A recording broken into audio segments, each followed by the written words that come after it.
we'll get cracking. Right, so thank you all for joining this little mini webinar, which is around Google My Business optimization and link building. So what I would like everybody to do, if possible, before we get started, is if you have a Google My Business profile already, to log into your dashboard. So to do that, you just need to Google My Business and load it up, and you should be able to access your Google My Business profile. If you don't have access to your Google My Business profile, but you have one existing, then just write some notes and follow along with what we are talking about today.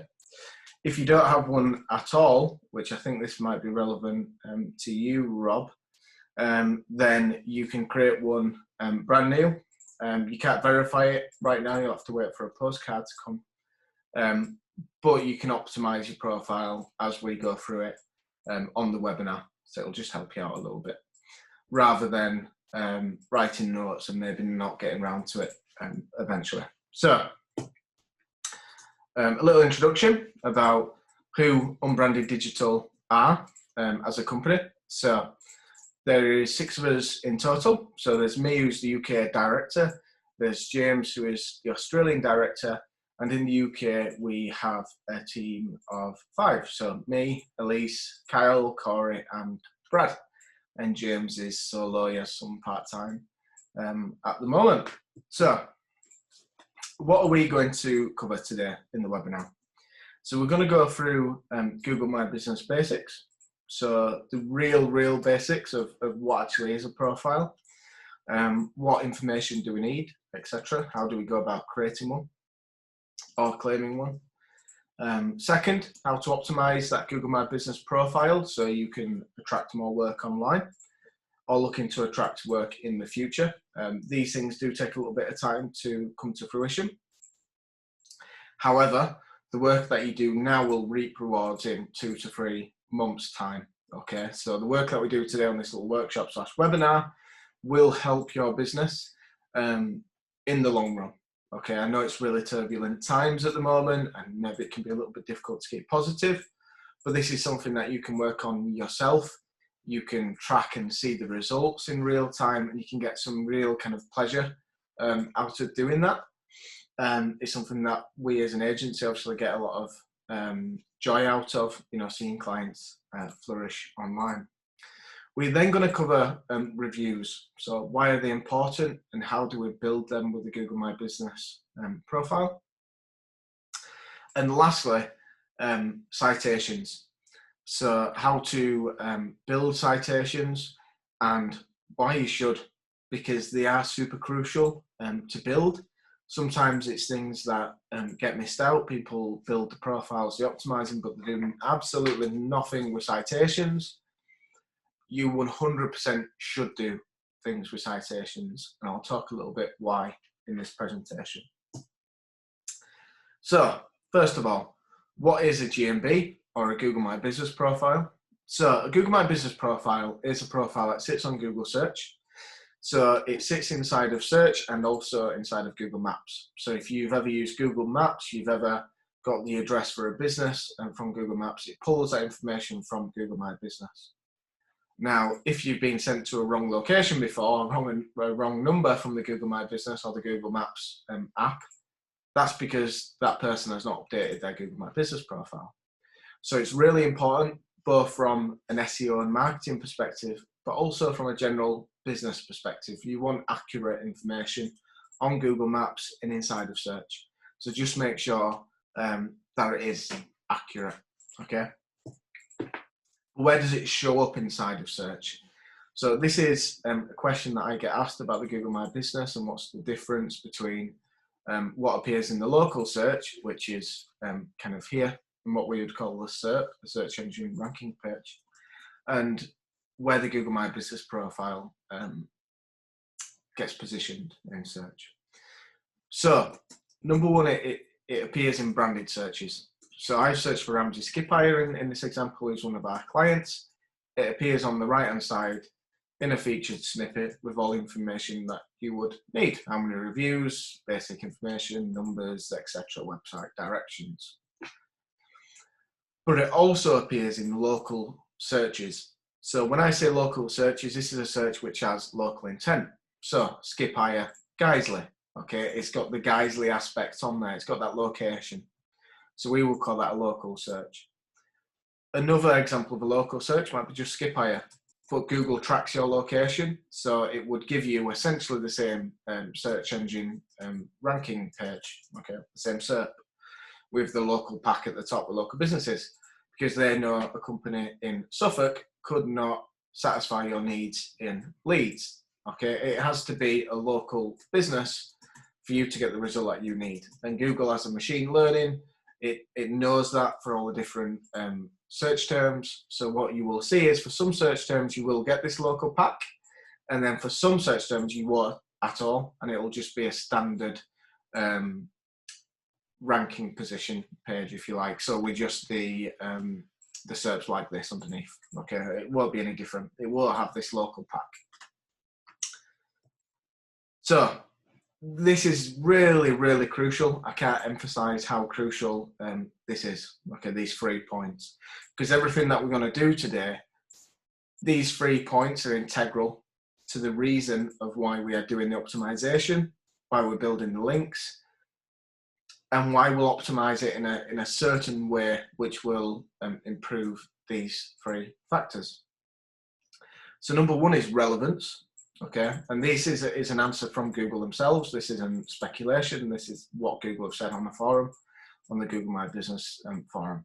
So relevance. So how relevant are you to the search? Okay, if somebody is searching for skip hire, do you provide skip hire services? Are you relevant? If Google knows you are relevant, it will rank you for that term. If Google does not know that you are relevant for that specific term, it will not rank you for it. Okay. Now, where relevance becomes difficult to do is, for example, in financial services, let's say, which has a huge range of services from pensions to financial advice. This one's kind of for you, Rob, to lots of different facets to your service. Okay, so you need to think about a way how you can be relevant for all those different services that you offer, so you appear in that local search. So if somebody is looking for pension advice, are you going to be in there? If someone's just looking for a financial advisor, are you going to be in there? So you need to think about your website content, but then also the content that you put in the Google My Business profile itself. The second, and this is where some people use it to manipulate Google search. Okay, so they'll create listings in locations to get this distance proximity. So how close you are to a user determines where you rank in the local pack. Okay, so it's not a fixed position. If you are 100 feet away from somebody, for example, you're going to be number 1 position for that search term. It's a given no matter what state your listing is in, because you are so close, you are so relevant to that person. If I am walking about in Leeds and I'm looking for an Italian restaurant, it's going to serve me one that's quite close to me, and maybe 2 others which are highly rated, really relevant, really good menus, but there may be a 10, 20-minute walk, whereas the one at the top might only be a 2-minute walk to me. So as a user, I find that better, more relevant to my needs, okay? So it does tie into that relevant side as well. It's not something you can do a huge amount to optimize, to be honest. Distance proximity, but you have to be aware of it to set those expectations of what is possible. You know, if you are a Bradford-based business, you might not well rank in Leeds for local terms, okay, because you're not based physically in Leeds.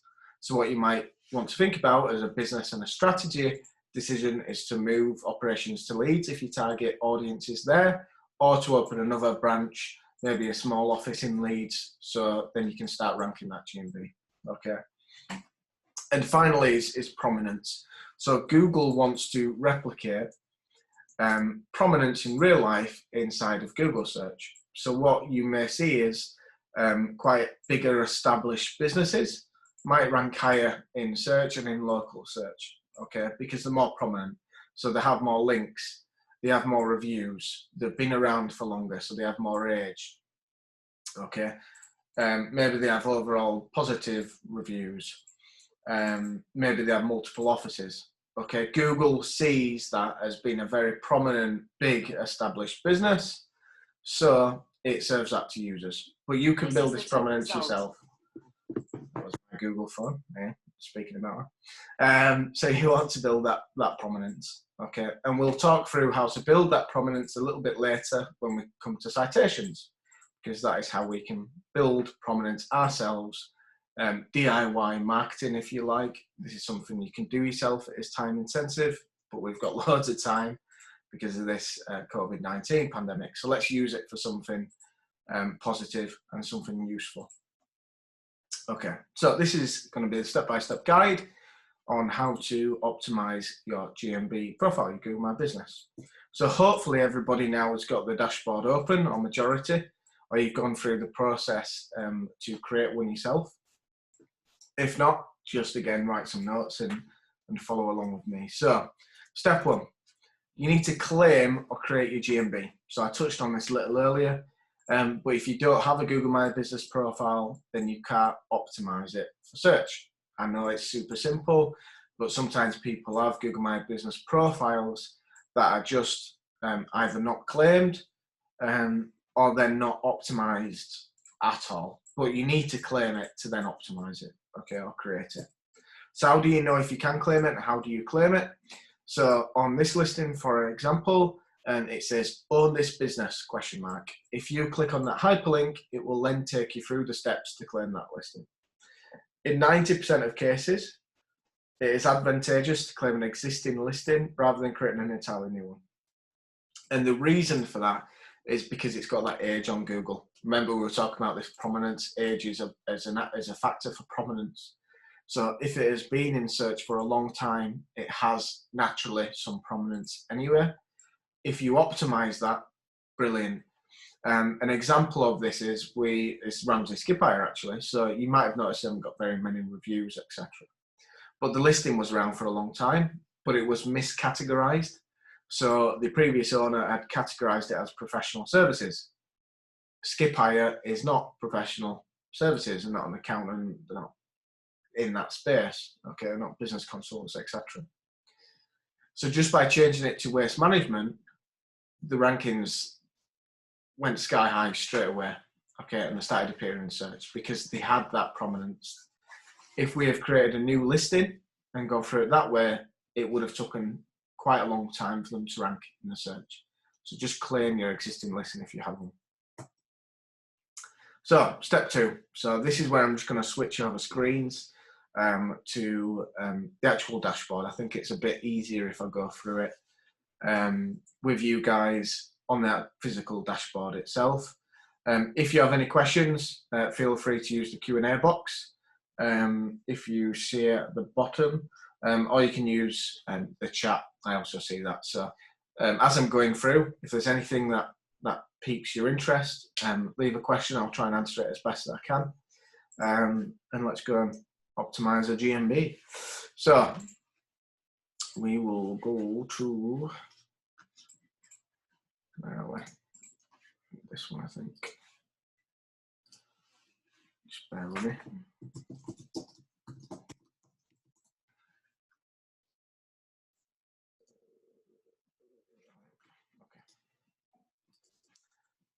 Go. I knew I had it. So I'll take you back to the home. So this is what a Google screen to the front. Zoom share. Oh, you rubbish thing.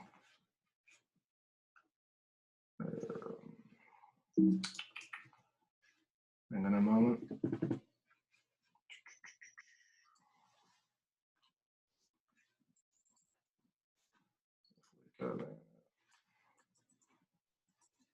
Open Zoom. Oh, it's on a different screen. That's well annoying. Okay, so just bear with me. Zoom being nice and technical.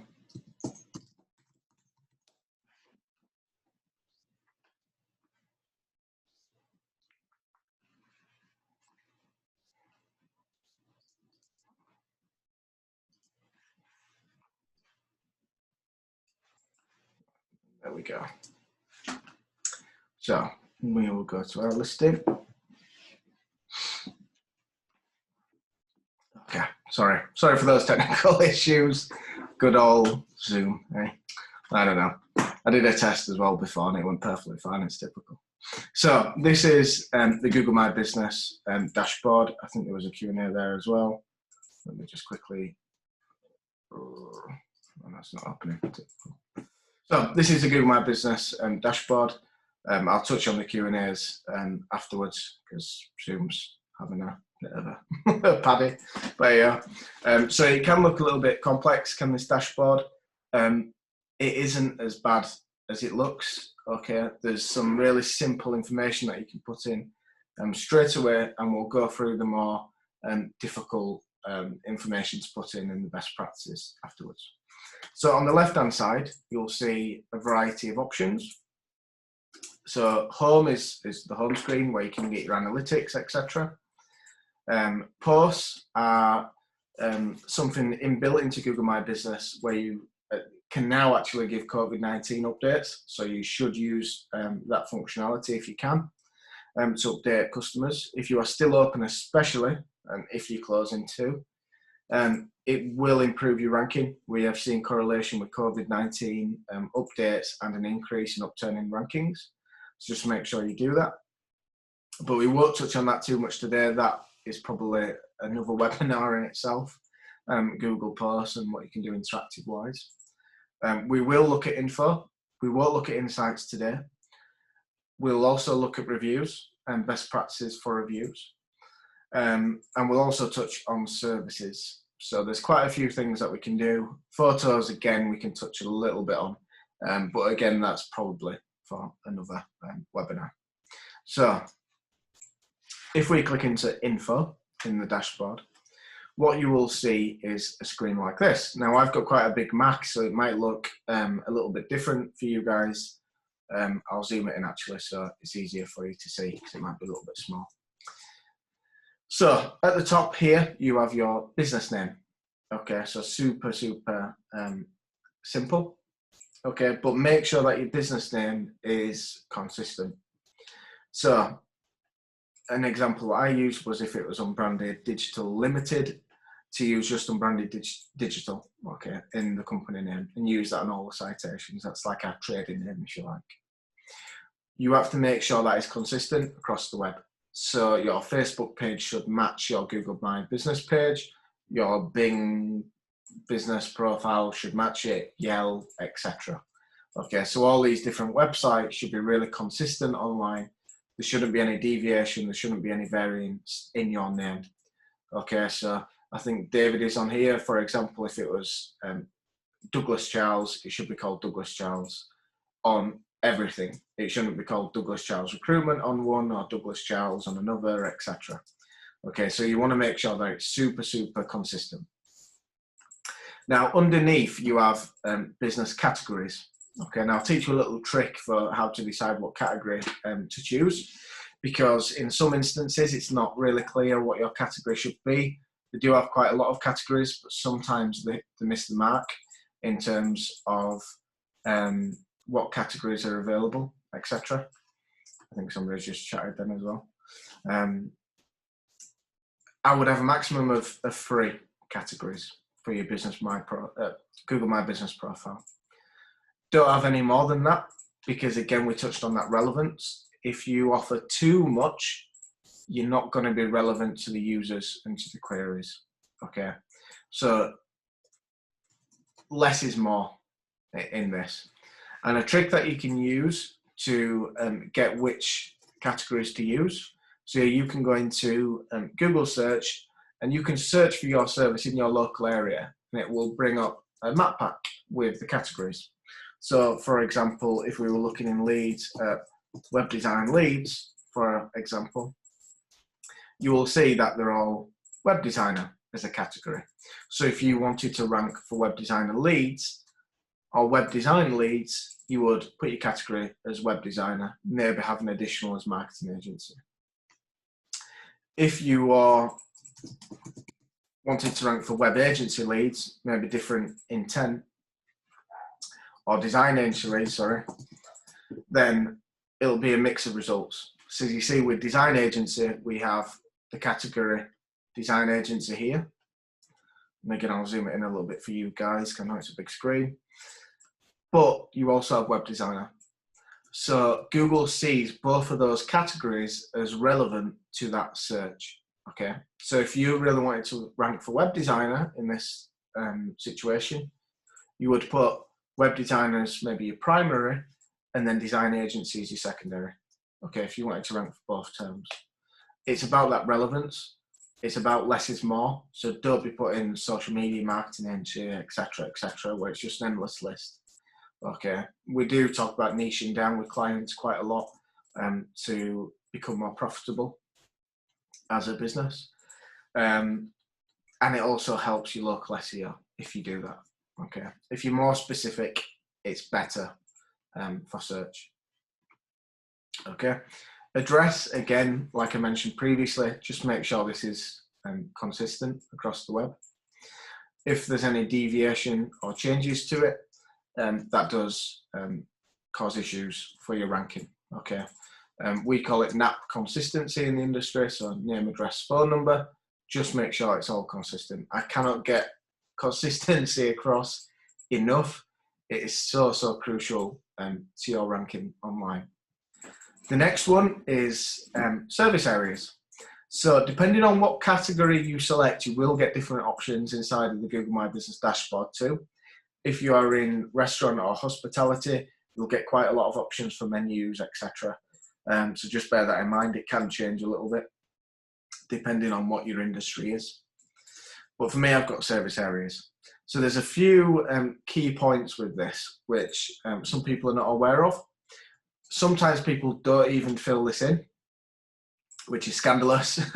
You should fill it in, because we talked about that distance, proximity, and of course relevance. This ticks both of those boxes.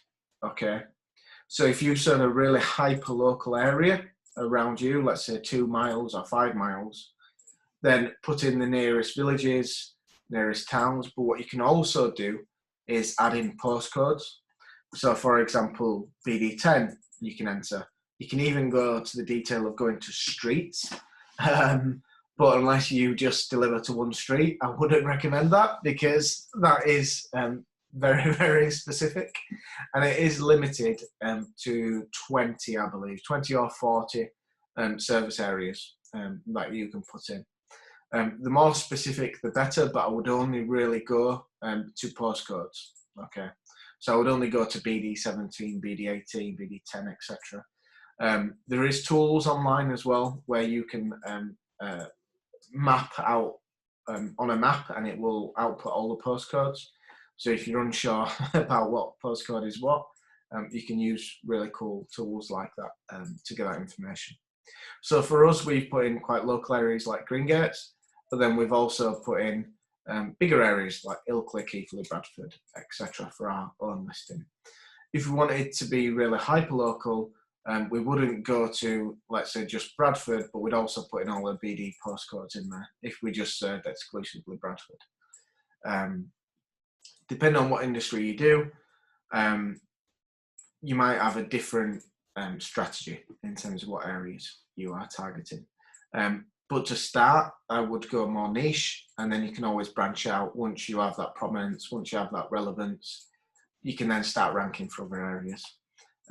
There's actually cool maps and things. If anybody's interested, I can show you some reports where we can see actually ranking position based on location. So we can see where you rank number 1 and where you rank number 2, 3, 4, 5. And what you'll see is it kind of spreads out.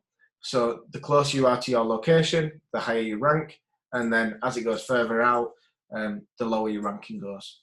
So it's really quite interesting. But your prominence increases that and your relevance. So if you had those 2 ticks, then you could rank theoretically 1 to 3 for a lot of those areas. Okay, so opening times, I mean, pretty self-explanatory on that one. Again, just make sure they're consistent. You want opening times to be consistent across the web. If they are not consistent, and this is something to be really keen on, Google can automatically change your information. So, I mean, it's not good practice from Google sometimes. It can be very, very frustrating. But if Google sees that your opening time information is completely different across the web to what you're telling Google your information is, Google will suggest edits and then will automatically implement those edits on occasion. I think it's after 14 days if you don't respond to it. So just be very, very careful on that, because we've seen this even with clients after a rebrand changing the name. Google then changes the name back and reverts the name. Incredibly frustrating, but you need to do those citations to give Google those signals that the information is consistent, etc. That's quite a kind of big topic around Google changing things. And I did a presentation on Google My Business security previously, and what you can do to protect your Google My Business account from that. There is tools and software available which allows you to block those edits essentially. So if you did want to talk on that, I could always do one in the future. Phone number, again, self-explanatory. If you have 2 phone numbers, you can add 2 phone numbers into Google My Business. So you can add an additional one here. Now, what I would say is have a primary phone number.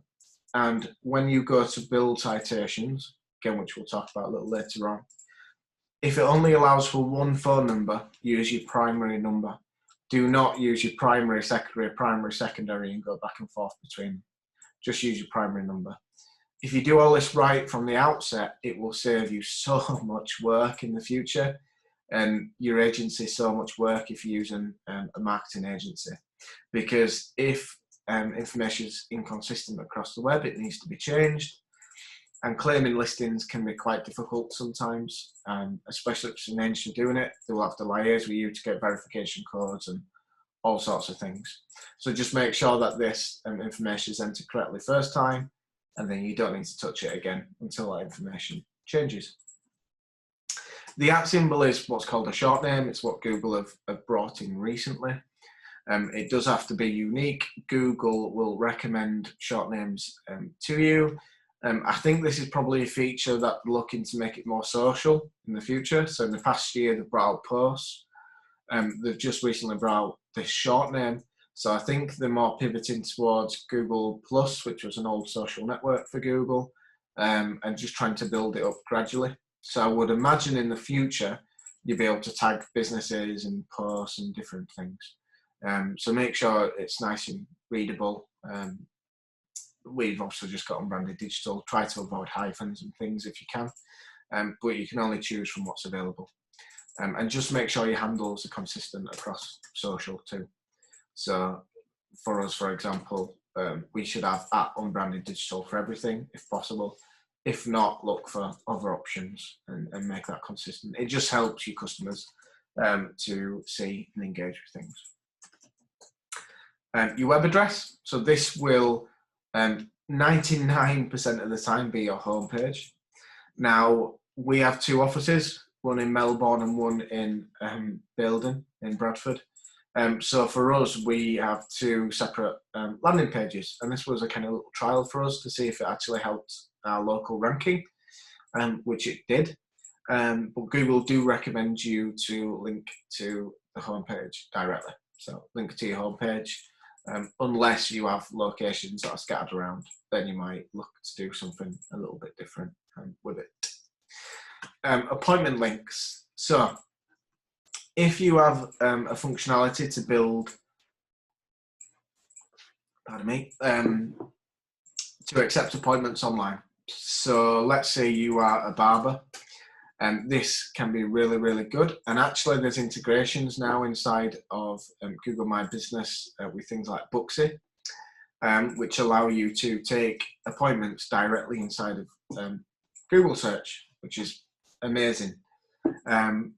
It does mean though that they don't visit your website, so you will get less clicks and engagement on your website, but you get that customer action of somebody booking an appointment, which is what you want if you're a barber.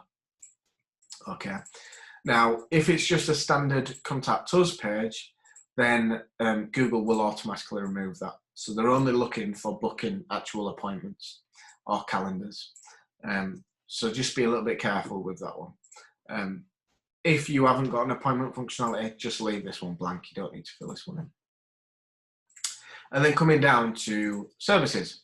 So this is where it gets a little bit interesting and gives you a lot of opportunity to optimize your profile. Okay, so what it'll do is it'll bring in your primary category. You can add in other business categories if you so wish. And then you can add services that fit underneath the primary category, for example. So you can add a custom service here. Again, this is all about building relevance. Okay, it's about giving customers the information that they need from you. Are those customers price conscious? If they are, is it worth putting a price on there? So you have options here for whether a service is for free, whether it's a fixed price or a from price. Okay, so what that allows you to do is have a lot of transparency online, but what you're also doing is giving Google a lot of information there. Google is a really, really intelligent platform. So for example, how they can use this and how they most likely will use it in the next year or so and where search is going. If you put web design as a service, or website designer, for example, and you had your from price at, let's say, £300, okay, Google can then associate that service to queries such as cheap web design or cheap website design, because it gathers all this data together and it can make assumptions based on that. Because if I'm a very price conscious consumer and all I really care about is the price, then I'm going to want the cheapest quote or the close to cheapest. So this is how these features can impact search in the future. I don't think it's very far away.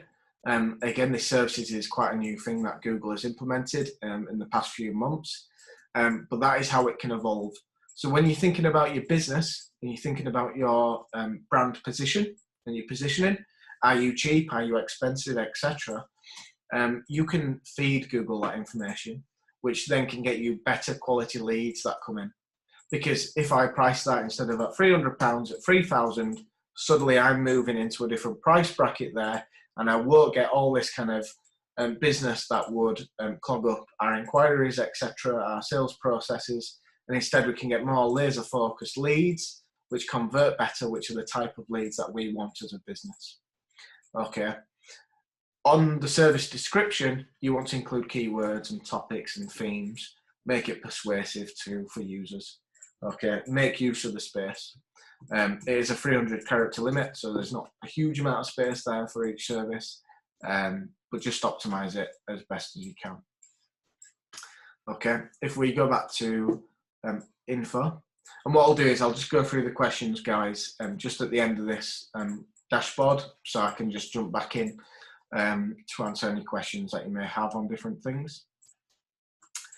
Highlights, so these are auto-generated by Google. It's something that you do not have control over, and it is based on your listing type.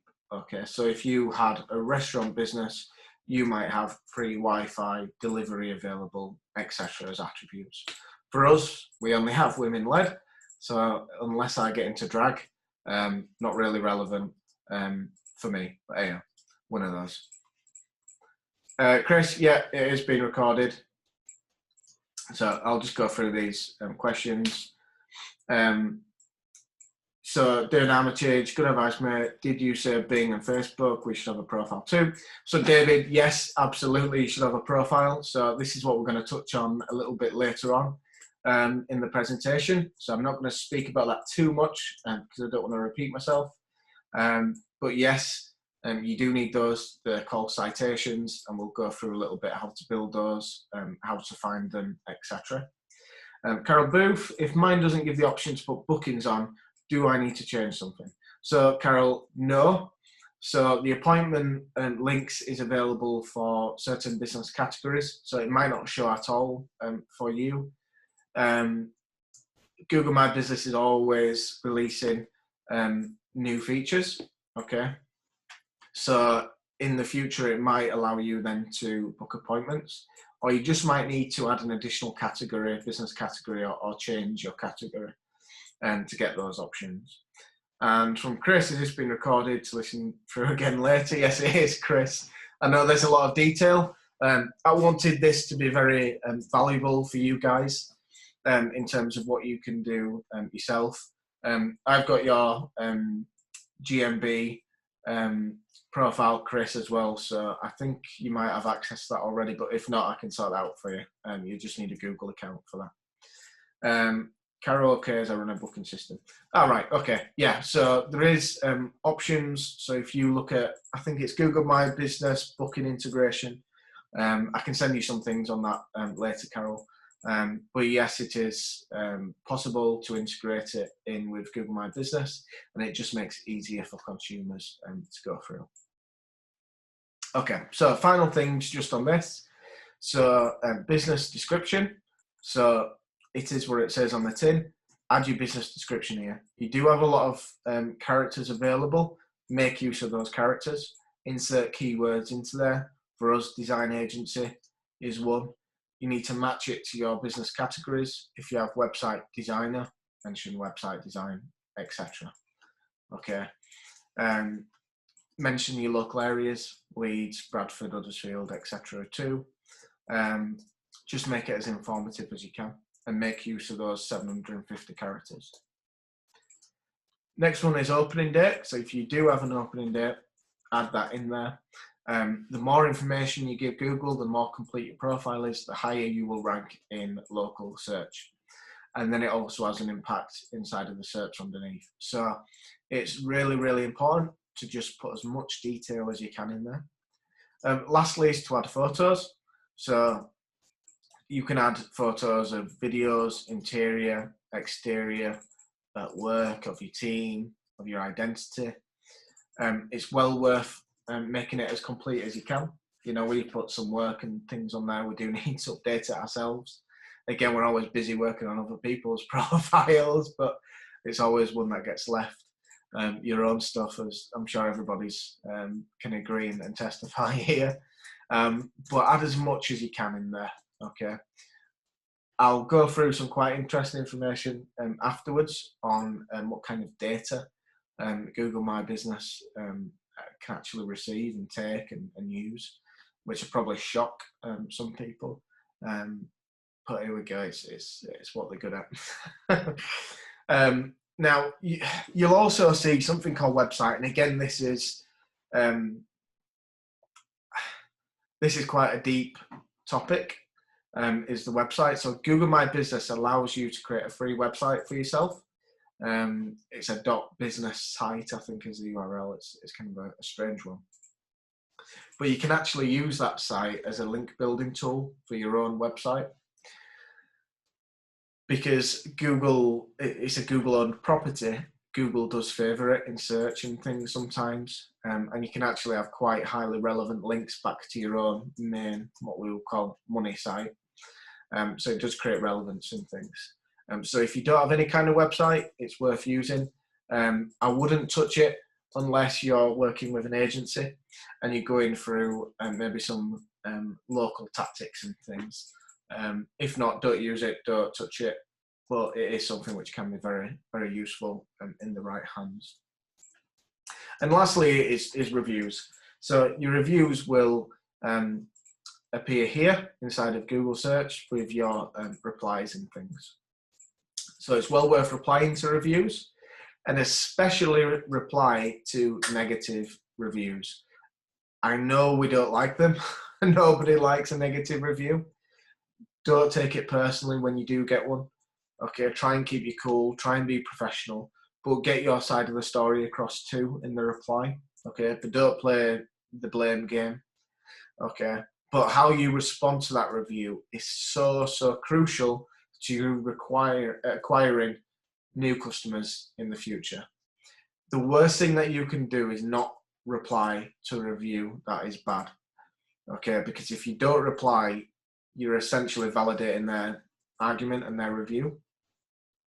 So it's well worth replying to those. And like I said, do it in a calm way, explain your point of view. I'm sure we've all seen restaurant reviews where we go, oh God, this looks really bad. And then you read the owner's review and they've actually just been a nightmare customer. And you go, well, okay, yes, I get it now, whereas before, maybe you didn't. So you just have to be very, very kind of proactive on that and reply to the good ones, because, it's well worth replying to them. It's good practice. And it does increase your ranking too, because it just shows Google you're more proactive with using the software, etc. Now, there is a feature called messaging too. Now, this is a bit difficult to find. When I say a bit, it's very, very difficult to find inside of the app. You do need to download the mobile app to find it, and it's inside the customers tab and then messaging, I think it is. But it is hidden away inside of the user interface. But what this allows you to do, and Carol, you touched on kind of bookings, but this allows people to message the Google My Business directly, and it comes through essentially like a text message does, or a messenger message on your phone, and then you can reply to customers direct. Worth noting on this, if you do not reply to customers promptly, then they will remove the functionality from your account. So be very proactive with it. Try to respond within the hour. If you don't use it properly, if you don't respond, the feature will get removed from your account and you'll no longer be able to use it. So just be proactive with it and make sure that you're using it as best as you can. Okay, so that pretty much wraps up the Google My Business optimization on the dashboard. So I'm just going to touch on review some strategies next, and then talk about citations and links. David asked a question which was related to it, and I think it'll make sense in a moment, David. If anybody has any more questions related to it, feel free to use the chat.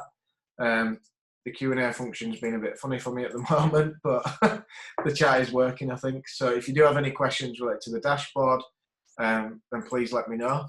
And I'm happy to answer them while I'm on the dashboard and talk you through anything that you may be a little bit confused about or need some more information on. If I give you kind of two secs on that one, and then we'll move on to the other part of the presentation.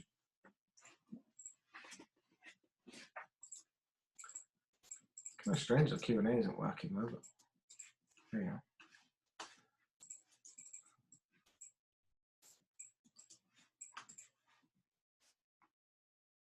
Oh, there it was just saying, just wondering which screen shall I be on. Oh, so yeah, Carol, sorry, I missed that. Were you okay in the end with finding the screens in the dashboard? It was just in the info tab. I'm sure you'll find it and being okay with it. Yes, thanks. All right, fantastic. Not a problem.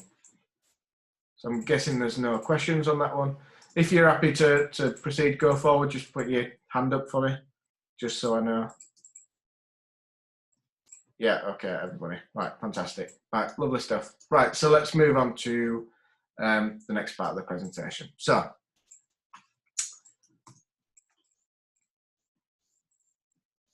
here we go.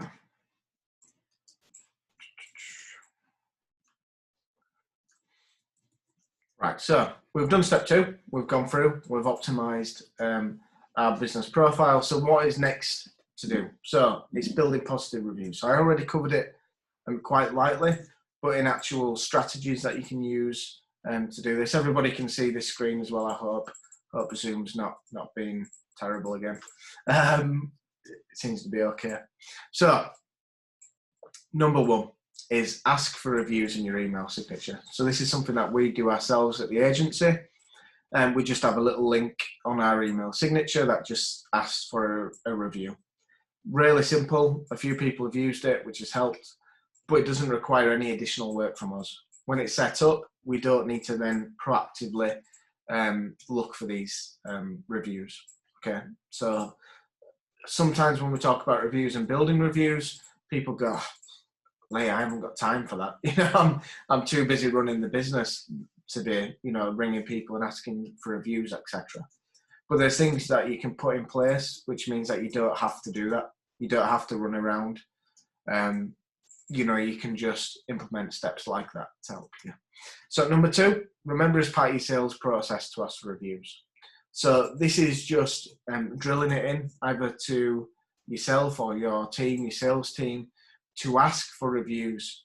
Many people don't do it. I think it's only the top 5% of customers who've had an absolute exceptional experience will actually leave you a positive review. The ones who've had a good experience or very good experience are actually quite unlikely to leave a review. But the ones who have had a very negative experience, actually they're very likely to leave a bad review. And if you're not careful, your Google My Business profile can then look quite negative. You know, we've seen some profiles where there's 4, 5, 6, 7 negative reviews on them, but that business is fantastic. You know, it's a great business. Actually, it's thriving. They're bringing on more staff. But if you were to look at the Google My Business profile and their online profile, well, it would look that they offer a really bad service, an appalling service. And what you have to think about is your customers are seeing this profile. They are making decisions, number 1, to either contact you or to not contact you. So you're losing business without even knowing it, first of all. And number 3, they're creating an expectation of what the experience is going to be like even before meeting you or calling you. Okay, people look at reviews, people research businesses, people look at your website. Many times clients like saying that their business is just a portfolio shop front. Okay, I don't necessarily like that kind of way of thinking, because I think it can be used as a really good marketing tool. However, just as people see it as a shop front, your website, they'll also see Google My Business as a shop front. And actually, they may see that one first before they even see the website, if they found it through a search term, such as, you know, skip hire, Eden location, for example. Okay, so super crucial. And if you have no reviews, start building some positive ones. Step 3, so you can automate an email that gets sent when a project is marked as completed. Again, if you're using CRMs, systems to manage your customers, etc., and jobs or invoicing, then, you know, put a little email that just gets automated, or a note at the bottom, you know, had a great positive experience with us, please leave us a review here. Make it as easy as possible for those customers, and make it easy for yourself to ask for those reviews, because everybody gets forgetful, everybody gets busy. But if you have these steps in place, it can make a sizable difference over a year's time, or 2 year, or 3 year. So it's really crucial to get that right.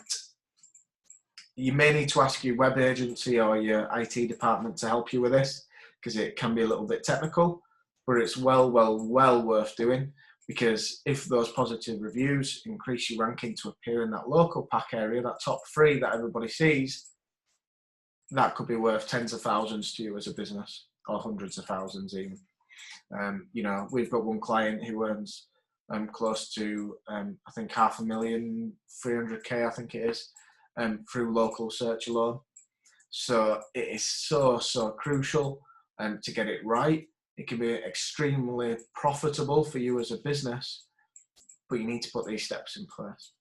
So number 4 is a bit of a controversial one, okay? And that's to encourage reviews with discounts or reductions on services, but do not pay people to leave reviews. Okay, it's against Google's terms of service. Your business profile can be removed, and that would be good for nobody. Now, you are on a little bit of ambiguous kind of shaky ground with this, with offering reductions on services or discounts, etc., on the next order. So do be a little bit careful with this kind of strategy. If you can avoid this strategy, if people are leaving reviews naturally anyway, then don't do this one. This is only if you're really struggling to get reviews. You can just try and incentivize it a little bit, but it is on shaky ground with Google's terms of service. It's not clear whether a reduction on service is against their terms of service, but definitely paying for it is. So again, just be careful with this one. It is a tactic you can use, not something that I would condone completely. Just try and put the previous steps in place before you look to doing this. Or if you do it, obviously just keep it between you and your client. Don't be doing Google My Business post saying reduction if you leave us a review.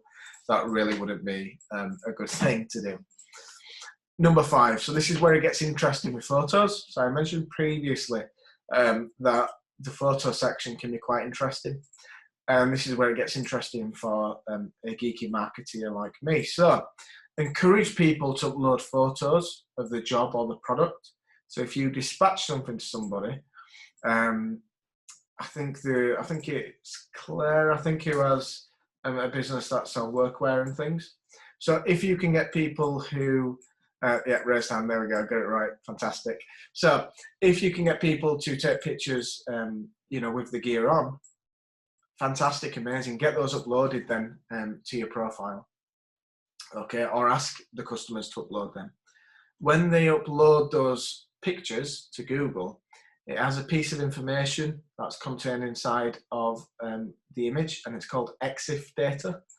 And what that does is it has your GPS coordinates actually inside of the photograph. So with a photograph, people can actually track where the image was taken. So if you imagine this in Google's perspective, so we talked about that proximity, that local relevance, etc. If you have lots of images uploaded by customers, that shows and confirms the areas that you cover in service areas and on your website, you'll rank higher because they see you as more relevant to those areas. Okay, and it's something that if you can encourage people to do it, please do. If you're out on a job, for example, if you're, let's say, a tree surgeon, upload the pictures of you cutting down the tree in that specific location to your profile, because it will massively help you to rank better in that location in the future, because you are confirming to Google, we most certainly cover this area. We're not just a lead gen type Google My Business, we're a real business. Here we've got a tree. Google's machine learning can actually understand now what's inside of an image. So if it's a picture of a tree, it knows it's a picture of a tree, and it can then geolocate it to a location. So that's where it kind of gets really geeky and interesting, quite scary. Actually, if you look into Google, and I think it's Your Places, you can actually see all the locations that Google has tracked your location, where you've driven to or seen. So actually Google knows physically if you have visited a business sometimes, if you've left a review. So if a customer has come to your store, if you operate from a store, for example, then get them to, Chris has raised his hand there, but I don't know if that's a question, Chris, but I'll take it at the end. But if you have a store that people come to, then get them to leave you a review. Again, Google knows that they have been there physically. A review has more substance than to Google, rather than just a random fella in Italy or France who's reviewed your local restaurant, you know, which might seem a bit odd considering they've never been there. So, step 4, so citations. So this is a thing after we've done the optimization, after you've asked some customers for reviews. Now is a great time to ask for reviews because people have a lot of time on their hands. They can write recommendations on LinkedIn. They can leave reviews for your business. You can ask family and friends, but I wouldn't condone it. It is, again, against Google's terms of service. But actually then working it out, there it is, family, it's very difficult for Google. And in fact, as an agency, we've had a lot of trouble removing fake reviews because they cannot confirm or deny whether the review is fake in its first place. So we've had a lot of issues as an agency. It is something which can be exploited a little bit with reviews at the moment. Not something I condone, but something which you can do to get the ball rolling. If it's customers leaving reviews, much better, much better. That's what you want. That's 100% by the rule book, etc. But you can ask some family and friends to leave a review in Google. If you don't have any reviews, if your profile's not very active, you won't rank very high. So having that proactive approach increases your rankings. Great stuff. So what are citations? It's a question, again, that I get asked quite a lot. I talk about citations a lot in our networking group. Everybody gets bored of hearing me talk about citations, I think, but I love them because it makes such a sizable difference to your SEO ranking. So citations are the web equivalent to writing references in your old school essays that you used to absolutely detest. Okay, but what did those references, sometimes called citations, what did they do? Okay, when you're writing that essay, well, they provided trust, they provided relevance to the topic, they provided validation to the point you are making. It backs up the point. It's not just something you've made up in your head. The same is true for building your citations online. So it validates your business information to Google. Therefore, Google ranks your site higher in search because it trusts that information more. If one person is just saying something is fantastic, you're not really going to trust it a hell of a lot. If 200 people are all saying the exact same thing, it's a much more credible, reliable source of information. Okay, so just building these citations in bulk is crucial, but make sure they're good quality citations that have consistent information. So again, we talked about that, make sure business name is correct, phone number, address, website address, opening hours, bish bash bosh. Make sure it's all good quality citations, consistent information. This is the crucial part. So I've already touched on business name, etc. being exactly the same with no variation or deviance. Choose one, run with it, fantastic. Phone number, if you've recently changed your phone number, you need to update the existing listings that exist. The same is true if it's address. If it's business name, you've had a rebrand, you'll have to change things. So just bear that in mind. And there was a question there. Yeah, no worries, okay, take care, mate. We're almost done anyway, so you didn't miss much. So, how to find citations. So this is a crucial part. It's all well and good me telling you to build them, but how do you find them? How do you find these citations? So number one, a tactic that we use in the agency is to Google your business name. Okay, so you can do this with your name and your address if you like, or your name and your number. Google will pick up that information on site and will then give you the results that it finds, that it's indexed. Okay, so search for old business information too to find all the listings. So if you've rebranded, search for the old business name. If you have changed your number, search for the old number, etc. in search. Really, really simple to do, but really effective. Yeah, all right, Stephen, take care, mate. It's all right. But super effective, okay? Number two is build new citations on websites you're not listed on. Okay, so we have tools in the agency to find citations and just make this job a lot easier for us, which is called Bright Local. But you can do this yourself. So a little question from Carol. I'll come to that in a little bit, Carol. We've just got a Q&A section after this slide, so I'll just come to that question afterwards. And if you're looking for citations and places to post, you can find a list here. So I will circulate these slides afterwards, or the recording, which you prefer, or both. And these are literally lists of citations that you can visit and build. Okay. What I would recommend is for each citation, go on there, search for your business name first. If nothing comes up, create a new one. Okay, because you don't want duplicate listings, because duplicate listings are an issue. And they actually bring down your local ranking. So you just want one listing on a site per location. And I think that goes on to Carol's point a little bit, but I will, like I said, just talk about that at the end. And then what you can do finally is look at any links competitors have. So repeat the first step that we did with our own business, but with a competitor's brand name. So do a Google search for a search term that you want to rank for. So I am a mortgage broker, for example, and I want to cover the Leeds area. I'm going to search mortgage broker Leeds or mortgage advisor Leeds. Find the top listing in the local pack. And then what we'll do is search for that business information, and then that will tell us all the citations that they are listed on. Now, the goal of this task is to find what we would call those kind of key citations. which are the reason that they're ranking number one. There's obviously a few other things. They might have a really well optimized GMB profile, they might have lots of reviews.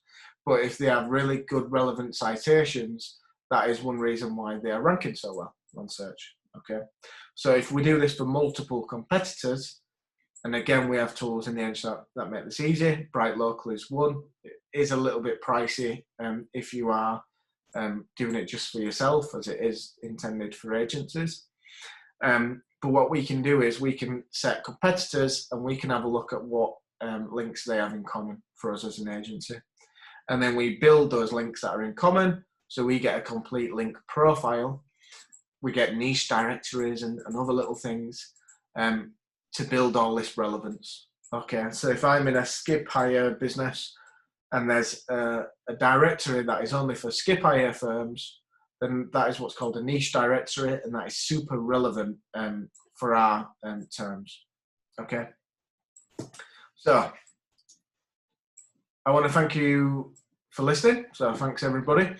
I welcome any Q&As that you may have now, and I think I can actually bring people onto the call to actually have a conversation with them, but I'll have to try that, see how it works. But if you do have any questions, feel free. If you feel comfortable with coming on a call, Carol, I can give you a call through Zoom. I think I can kind of unmute you. And then we can kind of discuss it for everybody who's on the chat. If anybody else has any questions, feel free to ask some questions, and away you go. So let me just see if this works. So Carol should be there. Carol? Hey, hi. There we go. Hey, it worked. Fantastic. So what's your question, Carol? Yeah, my question is, I've gone on Google My Business and I have 2 listings. One of them is definitely current, it's the second one on my list. And I'm just wondering, can I delete the first one? Will it have an effect on the second one, or should I just leave it? Because I know the second one's definitely got really good reviews on it. So is the second one the one that you're thinking about deleting? No. Right, it's the first. No. And has the first one got any reviews? Has it got anything that's... I don't know. Can I see things like that? Yeah, I mean, if you search for it in Google, it should appear. If it's a duplicate, what you'll see inside of the dashboard is it'll say duplicate, and it'll be quite red. Yeah, it does. Ah, right. So if it's duplicate, it's not showing inside of search anywhere, so you don't need to worry about it. So I can just leave that one then? Yeah, but if you do have any reviews on it, you can actually combine them both together. So Google My Business support, you would have to go through and ask them, but they can combine them both into one profile and move across your positive reviews. Well, all your reviews technically, but yeah. Oh, perfect. Okay, I don't know whether there's any reviews on it, to be honest. It was when I was very first starting out, and I'm just having a quick look. I don't think I even finished the listing. I'm not sure. No, don't worry. But yeah, you can just kind of leave that as it is. It won't be right. I'll leave that there then. Thank you. Thanks, Lee. Hopefully you found it useful. Yeah, definitely. I was wondering. I've been wondering for ages about whether I need to delete it or not. And if I don't need to, then that's brilliant. No, you don't. You literally can leave it as it is. You can go through and I think manually delete it. Yeah. You might as well just leave it. If it's duplicate, it's not appearing in search anyway. It's not harming anything. So you might well just leave it there. The only thing is, if you, like I said, if you have positive reviews on there, then you might want to move those across. Yeah, no, I don't. I think all my reviews are on the bottom one, so I think I'm fine on that one. Yeah, great stuff. So yeah, you're fine with that. You don't need to do anything. Super. Thank you very much.